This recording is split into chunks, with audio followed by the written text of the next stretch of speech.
हम लोग अपने जीवन पर परिवार का ऋण तो मानते हैं कि माता पिता ने जन्म दिया, इसलिए उनके प्रति हमारा कर्तव्य है।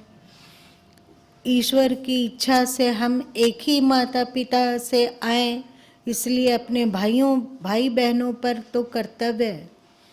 पर सद्गुरु ने हमें उपदेश दिया, सही का और गलत का पहचान कराया, इसलिए उनका हम पर उपकार है और उनके प्रति भी हमारा कर्तव्य है। ये गौण होता है ना? गौण नहीं होता है? होता है ना? गौण होता है। जितना हम माता पिता और भाई बहन अथवा परिवार के प्रति, बेटे बेटियां अथवा और किसी पर जितना हमारा प्रेम होता है, लगाव होता है, ज्ञान देने वाले गुरु के प्रति वैसा अपनापन नहीं होता है जितना अपनापन परिवार से होता है। तो यदि आपके दिल में अपनापन या मतलब भक्ति ना हो गुरु के प्रति, तो वे उपदेश कर भी दें अथवा वे मार्ग बता भी दें, वे दुख से छूटने के लिए कह भी दें, समझा भी दें, तो आप उसे लाभ नहीं ले पाते हो उतना जितना कि लिया जा सकता था। ऐसा होता है, बहुत सारे लोग ऐसे होते हैं।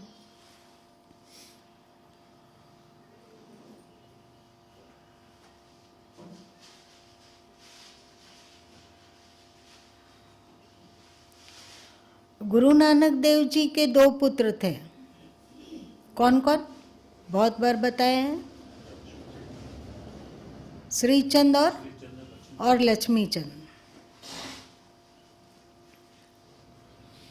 श्रीचंद जी तो गुरु नानक देव जी के उपदेश के मंतव्य को समझकर कृत हो गए, और लक्ष्मीचंद जी अंत तक उन्हें अपना बाप ही मानते रह गए कि हमारे पिता हैं तो उनके पास जो संपदा है, उनके पास चाहे शिष्य सेवक है, वो सब पर हमारा अधिकार है, और इस कारण वे खाली हाथ ही रह गए। वे गुरु नानक देव जी से कुछ भी प्राप्त नहीं कर सके, कोई ज्ञान नहीं प्राप्त कर सके।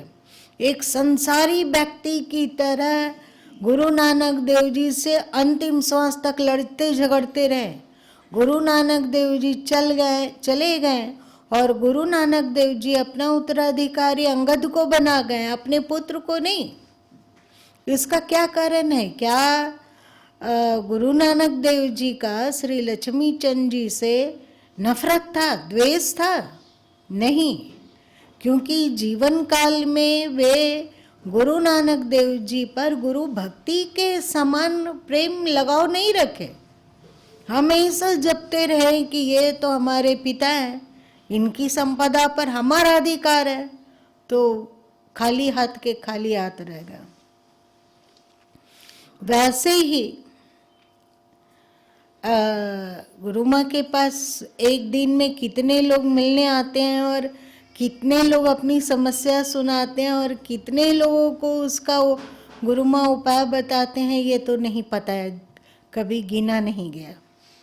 लेकिन इन्हीं में से किसी को वो उपाय बहुत फल जाता है और किसी को नहीं।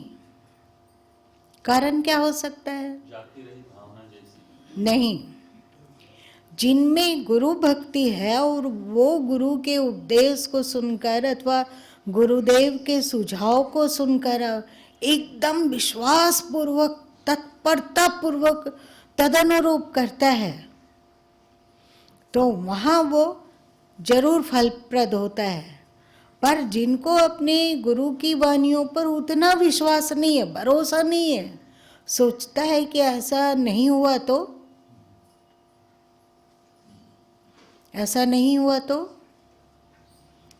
उसे वो लाभ नहीं मिलता है जो एक श्रद्धालु शिष्य को लाभ मिलता है। एक विश्वासी शिष्य को लाभ मिलता है, वो लाभ एक अविश्वासी शिष्य को नहीं मिलता है। दुनियाई दृष्टि से प्रत्यक्ष रूप से तो देखने में लगता है कि दोनों शिष्य हैं, है ना, ये भी शिष्य हैं वो भी शिष्य हैं, उसको लाभ हुआ उसको लाभ नहीं हुआ। इसका कारण गुरु में कोई पक्षपात नहीं है कि किसी को बहुत ही अच्छा सुझाव दिए और किसी को उल्टा सुझाव दे दिए। ऐसा होता है क्या? ऐसा नहीं होता है। वे दोनों को ही उपकारी और श्रेष्ठ सुझाव दिए, पर एक विश्वास पूर्वक उस सुझाव में का अमल किया और एक कुनकुने विश्वास अथवा अविश्वास के साथ कभी उस पर चला, कभी छूटा, कभी चला, कभी छूटा, तो उसको फल मिलता हुआ नहीं दिखाई देता है। और महाभारत में वेद व्यास जी कहते हैं कि माता पिता के ऋण से भी अधिक गुरु का ऋण होता है। ऐसा क्यों उन्होंने कहा? माता पिता ने जो आपको, आपके शरीर को जन्म दिया है ना, माता पिता आपके शरीर को जन्म देने वाले हैं और यह शरीर एक दिन मृत्यु को प्राप्त हो जाता है, हमसे छीन जाता है ना। उस शरीर पर हमारा कोई दावा नहीं रहता है, पर गुरु से मिलने वाला जो ज्ञान है, गुरु से जो समझ मिलती है, वो मृत्यु उपरांत भी साथ जाने वाला है। ऐसा होता है ना, जो उनके द्वारा हमें ज्ञान मिला, संस्कार मिला, वो मृत्यु के बाद भी हमारा हित चिंतक बंधु बनकर सदैव हमारे साथ रहेगा। माता पिता ने जन्म दिया, वो शरीर तो यहीं पर या तो चिता का जलावन बन गया अथवा मिट्टी में गड़कर कीड़े मकोड़े का खुराक बन गया, वो हमारा साथ नहीं देता है। और जो दुनियाई रिश्ते हैं, चाहे वो माता पिता हो, चाहे भाई बंधु हो, चाहे पति हो, चाहे पत्नी हो, चाहे बच्चे हो, कोई भी हो, ये हमें प्रकृति में ही डुबोने का उपाय करते हैं ना। आपसे जब भी आप उनसे मिलोगे, माता पिता से मिलोगे, भाई बंधु से मिलोगे, पति पत्नी बच्चे जिस भी रिश्तेदार से मिलो, वो आपका गर्दन पकड़ के और प्रकृति के नदी में ही डुबाएंगे कि नहीं। ऐसे ही बीजक का शायद 13वां शब्द में सदगुरु कबीर साहब बोले हैं। ये बार देखिए बीजक का 13वां शब्द।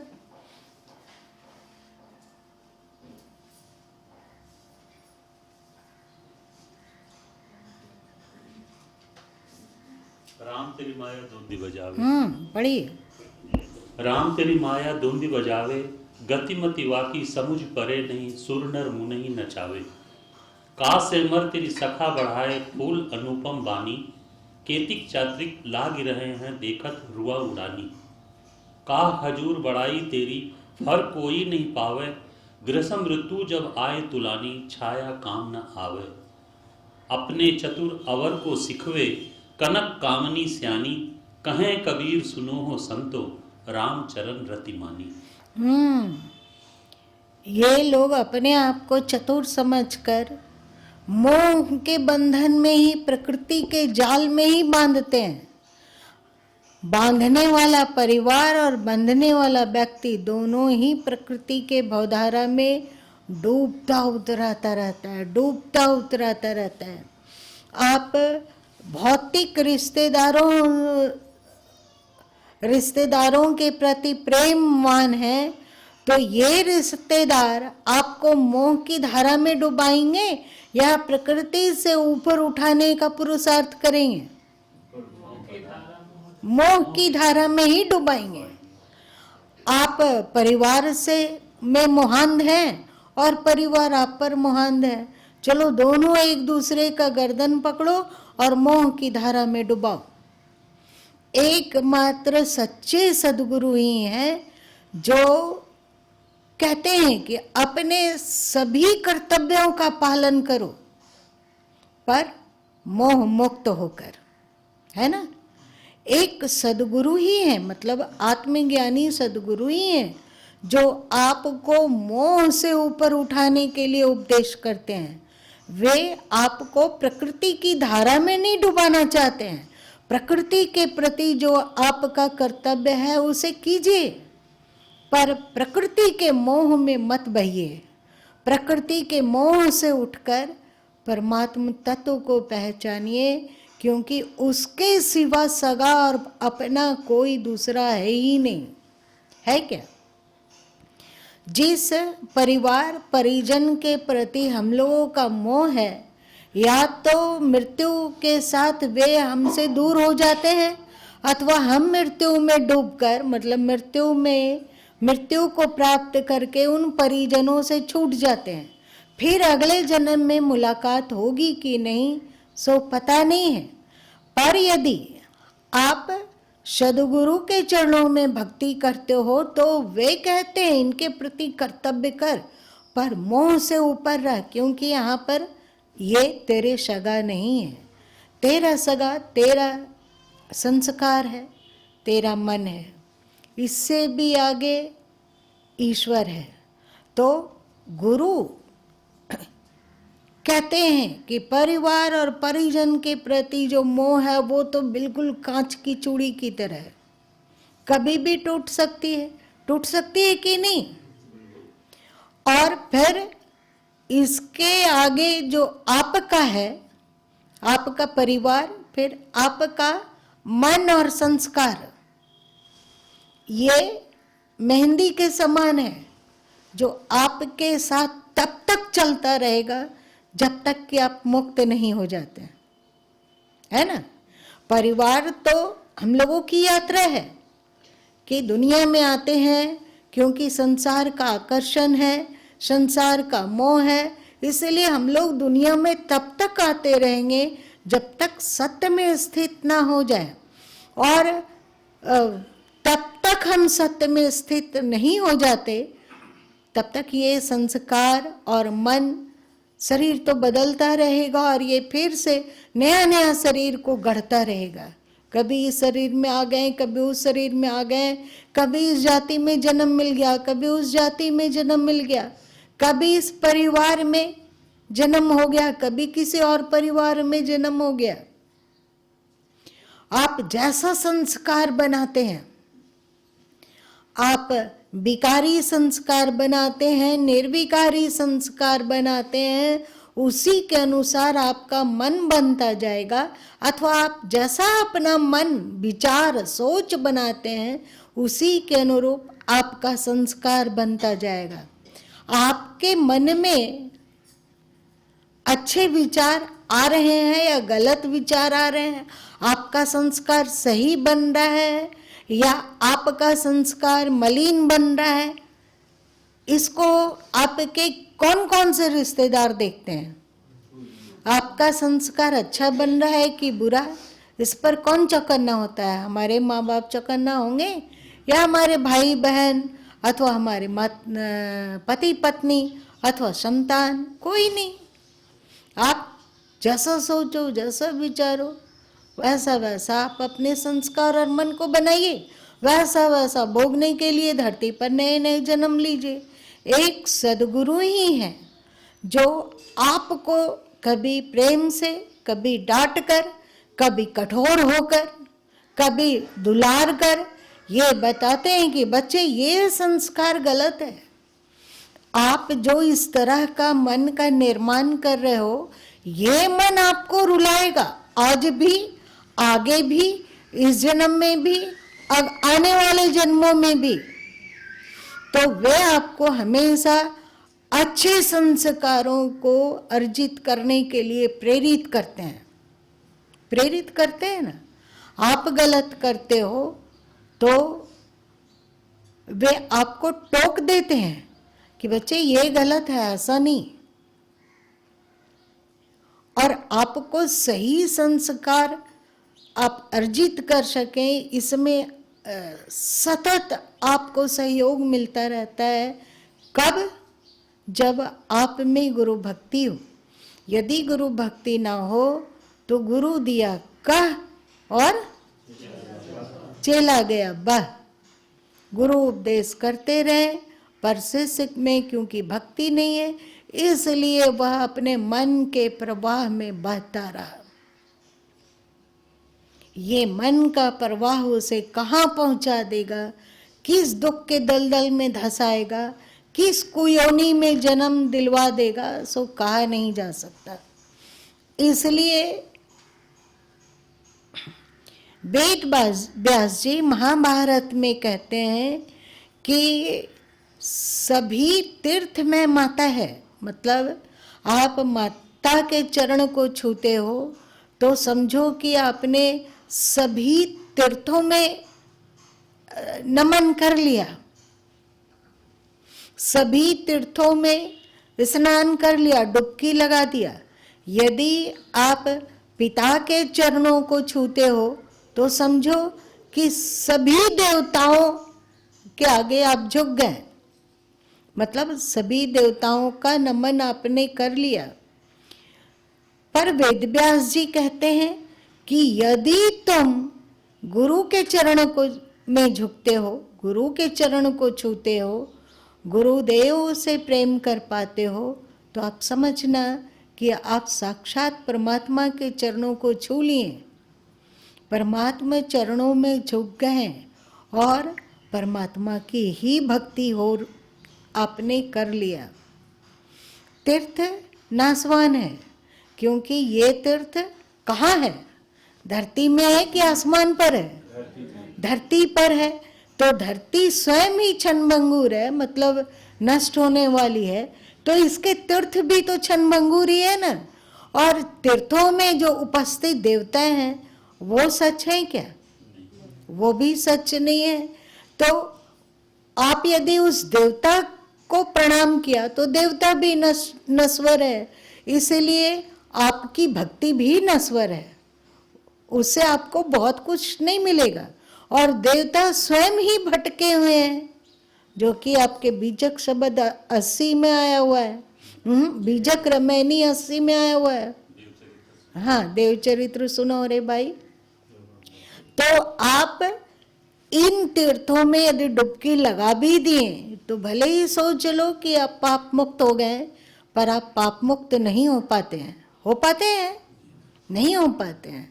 यदि पाप मुक्त हो जाते तीर्थों की नदियों में डुबकी लगाने पर, तो जब आप निकलते डुबकी लगाकर तो आपका मन शांत और प्रफुल्लित होता। आप लोगों में से कोई यहाँ पे हैं जो किसी तीर्थ में डुबकी लगाए हैं? आप लोग हैं? लगभग बहन लोग, इतने ही लोग हैं। गंगा जी है, संगम है, अथवा कहीं भी चले गए वहां डुबकी लगा लिए, तो आप वहां से आने के बाद यदि सदगुरु से ज्ञान ना लें तो आप प्रफुल्लित और सुखी हो जाएंगे? इसका मतलब पाप आपके भीतर है ही, तभी आप प्रफुल्लित नहीं रह पा रहे हैं, प्रसन्न नहीं रहते हैं, आप में शांति नहीं है। इसका मतलब पाप ज्यों का त्यों है। आप तीर्थों में जाके तीर्थों में अवस्थित देवताओं की भक्ति किया आपने, तो देवताओं की, इन क्षणभंगुर देवताओं की भक्ति करने पर आपको क्षणभंगुर फल ही मिलेगा। और वो भी फल मिलेगा कि नहीं सो पता नहीं है ना, क्योंकि देवता है या क्या है पता नहीं है। पर ईश्वर, पर परमात्मा, यदि परमात्मा की भक्ति की जाती है तो परमात्मा साक्ष अविनाशी है ना, उनकी मृत्यु नहीं होती है। और परमात्मा के प्रति भक्ति होने पर निश्चय ही हम शांत भी होंगे और प्रसन्न रहने की कला भी सीखेंगे। तो वेद व्यास जी कहते हैं कि मातृचरण की वंदना तीर्थों का स्नान है, पितृचरण की वंदना और प्रेम देवताओं का बंधन है, और देवताओं से प्रेम है पर गुरु चरणों की वंदना साक्षात ईश्वर चरणों की वंदना है, और गुरु के प्रति भक्ति साक्षात ईश्वर की भक्ति है। गुरु गोविंद उखड़े है ना, अथवा गुरु गोविंद एक है ना। और एक बात, ये माता और पिता अथवा परिवार आपको ईश्वर तक पहुंचने का मार्ग नहीं दिखा सकते हैं, अथवा आप सदैव शांत रहें और आपकी प्रसन्नता प्रफुल्लता आपका साथ ना छोड़े, इसका उपाय ये रिश्ते नहीं दिखला सकते हैं। दिखला सकते हैं? इसे एकमात्र सद्गुरु ही दिखा सकते हैं। इसलिए भगवान शंकर स्कंद पुराण में कहते हैं कि गुरु भक्ति सदा कुर्यात, गुरु की भक्ति सदा करो। क्यों? क्योंकि उनके प्रति आपकी भक्ति होगी, निष्ठा होगी, तो आप उनके उपदेशों को ध्यान से सुनोगे और उन उपदेशों को अपने जीवन में उतारने का पुरुषार्थ करोगे। यदि भक्ति नहीं हुई तो वे चाहे कितना भी कहते रहें, आप दुख सुख में, आवागमन के थपेड़ों में, जन्म मृत्यु के चक्कर में भटकते रहोगे और भटकते रहोगे। आप यदि परिजनों से प्रेम करते हो तो मृत्यु के उपरांत फिर से परिजनों को प्राप्त होने हेतु कहीं तो जन्म लेना होगा ना, कहीं किसी माता को ढूंढना होगा, किसी माँ के गर्भ में आएंगे, तभी तो वो हमारी माँ बनेगी और तभी तो हम उससे प्रेम कर सकेंगे। तो इस तरह चक्र चलता रहेगा। और गुरु के शरण में आओगे, गुरु से लगाव है, तो वे आपको ईश्वर की ओर उन्मुख करेंगे। वो आपको प्रकृति के मोह बंधन से मुक्त करने का उपाय करेंगे, और उनकी भक्ति के कारण आप उनके उपदेशों को अपने जीवन में धारण करोगे और ईश्वर को प्राप्त होगे, जहाँ जन्म मृत्यु नहीं है,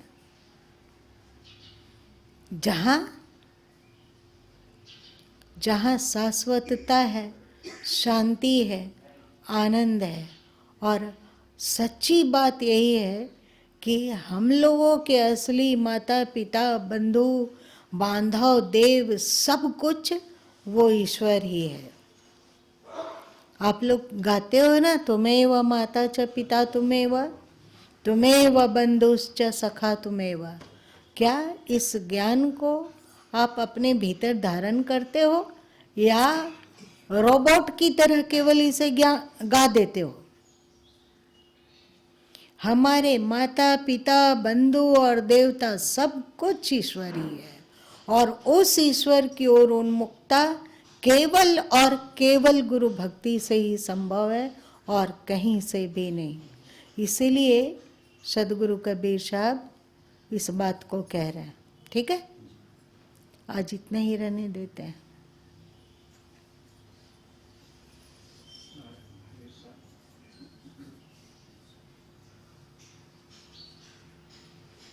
एक बार एक साखी 3 बार पढ़ ले, नमो नमो गुरुदेव जी, तर्ज के साथ।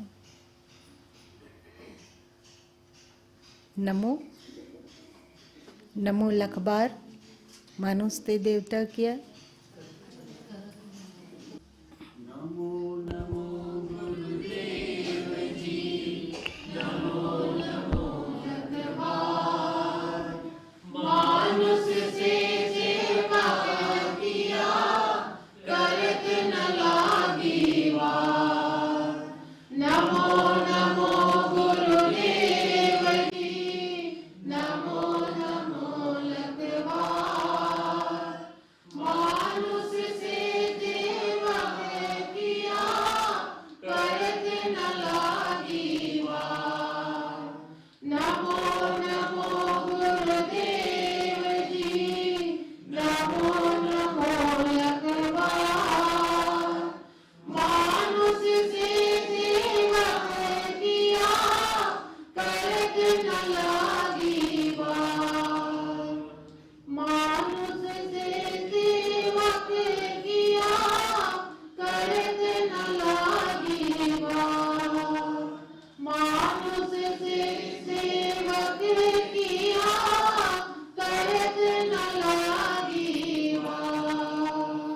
सेवक किसका? ईश्वर का। गुरु और ईश्वर अलग कहाँ है? ईश्वर बोलो, लेकिन जाना तो है ना।